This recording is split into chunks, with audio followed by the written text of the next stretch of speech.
ఈ ప్రపంచంలో ఎలా ఉంటాడయ్యా అంటే తామరాకు మీద నీటి బొట్టులా ఉంటాడట. ఎక్కడున్నాడు? ప్రపంచంలోనే ఉన్నాడు. కానీ ప్రపంచ వికారాలు ఇవే ఆయనకు అంటట్లేదు. అయ్యా నేను రమణ మహర్షి ఒకే నేల మీద తిరిగాం కనుక ఆయనకి శరీరం ఉంది, నాకు శరీరం ఉంది, కానీ మేమిద్దరం ఒకటే అంటే అలా అయిపోతుందా? తేడా ప్రజ్ఞ అండి.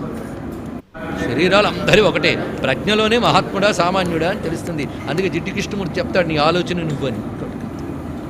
వ్యక్తిత్వం అంటే ఆలోచన, శరీరం కాదు.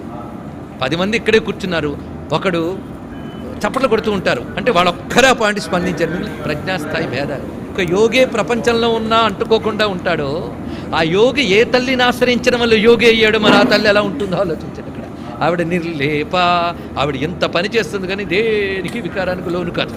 అందుకే నిర్లేప. ఇది సరిగ్గా అసంగోహ్యయం పురుష అని బృహదారణ్యకంలో చెప్పిన వాక్యం. ఇక్కడ ఉపనిషత్తు వాక్యాలు దొంతరులుగా దొర్లు వస్తాయండి లలితా సహస్రనామ స్తోత్రం.